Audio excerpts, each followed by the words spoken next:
Yes, good morning. My name is Stefan Amann. I'm from E7. It's a research and consulting company in Vienna. And actually, I very much enjoy the presentations of Eric always. And Sarah just asked me, it sounds quite theoretical actually, the presentation. But yes, it does. But on the other hand, it's also extremely valuable, I think. Because why could it be valuable for you? Just have a read to our deliverables and do not repeat the same mistakes what we do. And I try now to give you a little presentation on translating the theory into practice, and just from the last half year, what did we learn and what did we discover. So if you follow our documents, so you avoid that you make the same mistakes again, probably.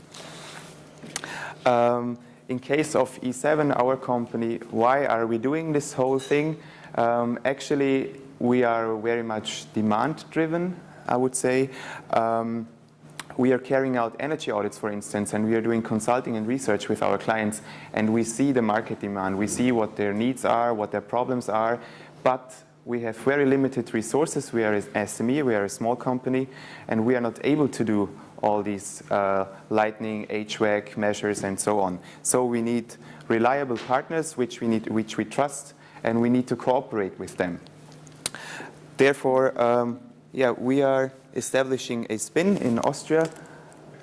Okay. And what have we achieved so far? In total, we have already developed 17 spins across Europe. It's divided by 9 simple spins, 5 complicated spins, and 3 complex spins in total. Again, what does it mean to have a spin developed? It means that the spin members give a commitment for future cooperation in order to offer a common innovative energy service. And the point is that the members of the spin cooperate and do not compete with each other. So this is always a major bottleneck, that competitors think, okay, we cannot cooperate. But sometimes for a specific innovative energy service, you can cooperate. We carried out a little SWOT analysis. The whole report can be found at the link I provided there.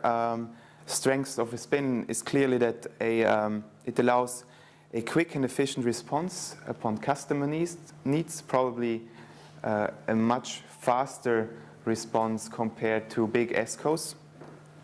And also it allows access to wider customer groups. Keyword would be cross-selling, so you have access to new customers. But clearly there is also a weak point. For instance, the insufficient identification of staff members of your company with the other SPIN members, for instance, or with the innovative energy service. So it's very important that you have a very clear company strategy on all this.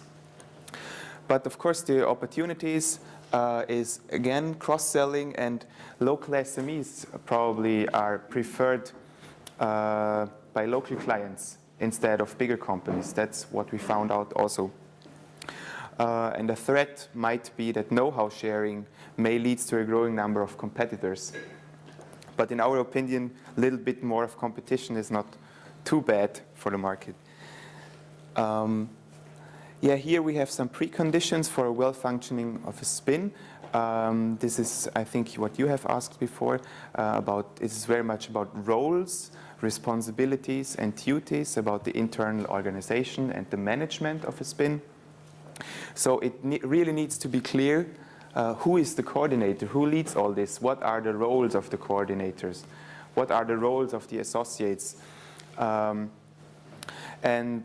with that, a continuous exchange, information exchange process is really very much required. You need to find a commitment on this.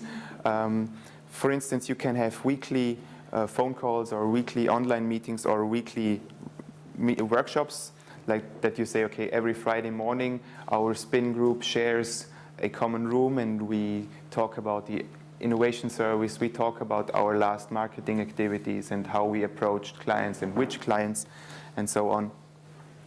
So very important is talking, so talk, discuss a lot, that's very much important. And this all leads or needs to be translated into a clear and transparent contract. And in the contract, you need to define all the roles, duties, responsibilities, and so on. And afterwards, everything should be clear. If major things are not clear, so you have a problem, or probably you have a problem. And the model contracts are available on our project web page for a simple spin, and I think it's a complex or a complicated spin, sorry. So you have already 2 sound model contracts which you can use and apply. What are important questions you need to find answers? So one would be, which innovative service do we really want to offer? What are your strengths? What are your opportunities? Where do you want to be active in future? And also, of course, is there a market demand? As I said, we are market-driven. We see the needs of our clients, but there is also a supply-driven opportunity that you create first a product, a service, and then you enter the market with this innovative service. Clearly, you need to have a unique selling proposition in order to differ from competitors. And the last point, who is the face to the customer? In our spin, clearly we are the face to the customer, and we manage all it. We sell the product, we have the trust of our clients, and we arrange everything in the black box. So the client doesn't need to know everything, actually. Of course, it needs to be transparent, but they do not really know which, at first hand, they do not really know with which spin members we are going to cooperate. Do's for a spin, and afterwards I will also briefly talk about don'ts for a spin. So create a common identity. This is very much important for a spin, and keep motivation high. If staff members, if spin members do not share a common identity, the spin will be at risk. It's also important that you are willing to resume tasks from your associates. Probably they have very creative ideas, and so you need to be, to some extent, you need to be open-minded and able to resume those ideas on a long-term basis, because this is clearly different to subcontracting, which is on an ad hoc basis. So you need to have long-term responsibilities, or you have long-term responsibilities and duties. And then create the common spin framework. This can be described with the model with the contract. Know-how sharing is a big issue, which needs to be clearly defined there.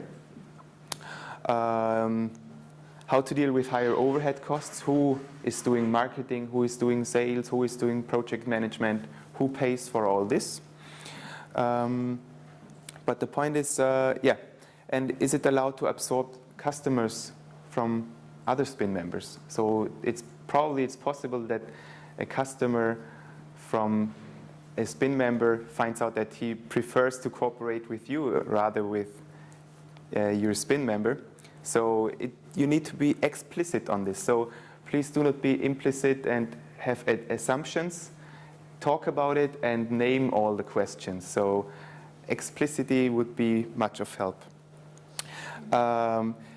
Another do is the willingness to respond quickly to customer needs, so very short communication ways. And absorption of ideas from partners. Don'ts: keep knowledge inside your company. Probably that's not the best idea.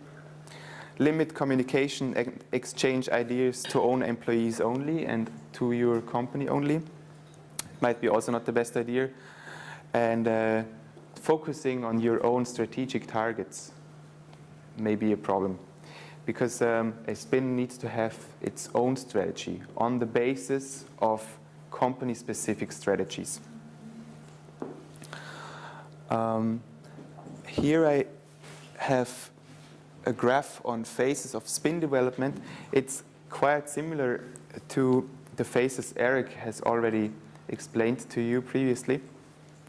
This is just a little bit more easier and a little bit more colorful, of course. What we did in the previous month, can be explained with those steps. So some companies from the EPC Plus project started with optional internal strategy processes, so that the companies themselves start what is actually our company strategy on cooperation, where do we want to be in 5 years. So we strongly recommend that you have first internal strategy processes ongoing. On this basis, you may get in touch with other potential SPIN members, with companies you trust. And then you go towards the workshop phase. And depending on the type of SPIN, it might be better to have bilateral meetings, or it might be better to gather all potential members together. And then you are going to the contract or the memorandum of understanding. And basically, all the EPC Plus project is currently here right now in the memorandum of understanding signing phase. And we try to get things running at the moment, and we start up the whole process and try to find pilot projects. So the question already was, okay, do you have pilot projects? Please ask again in 1 year, and hopefully we can have many good success stories to tell. A SPIN actually is defined that in cooperation, energy or innovative energy services are offered. So I want to give you an example on an innovative service from our perspective. Probably you have a different perspective, but what are we doing in Austria, for instance? So we have selected a number of potential SPIN members, and we are talking together with them right now in order to offer a building operations optimization package to our client. So we want to have complex solutions for their complex different problems. And how do we start all this? Actually, most of the tasks start with an energy audit, of course, very simple audit. We are specialists in the building sector, and we very much find problems with the HVAC system, lighting system, and so on. But also we know that data, there is always a lack of data, and it's difficult to have a long-term continuous improvement process with a lack of data. So we mostly recommend to install a monitoring system. And for the monitoring system, there is a cooperation partner 1 required. So E7 or we are defining basically the requirements of the monitoring system, and then we get in touch with the monitoring expert. They provide the hardware, they provide the software, and they install the hardware, because that's not our core business. But then we are again there, and we are going to analyze the data, and we are going to report our clients how much or how their load profiles look like, heat and power, cooling, and so on, and what kind of actions can be taken on a continuous basis. And first energy audits, monitoring, and on this basis, basically, we go further to different energy efficiency measures, and that's the case why the next point is blue. Actually, this should be blue here. It's just an example that we want to offer lighting measures, but also here you could offer, for instance, HVAC measures. Sorry, I think you don't see it. And here we get in touch with SPIN partner number 2. Still, we are the face to the customer, and then we hire or we cooperate with the lighting expert who is going to do the lighting metering about light intensity and so on. And on this basis, they are going to design a new system or optimize the existing system, and they also do the tendering. And then they are basically out, and we are in again, and we are doing the operational performance verification reporting to our client. And another service would be that we train their building operations staff, but also it's in case they are interested, we train their other staff members as well. And then E7 is going to do the measurement and verification. And basically, from our perspective, this would be kind of innovative energy service where we cooperate with other SMEs in order to install a package of energy efficiency measures. over, let's say, a period of 1 or 2 years.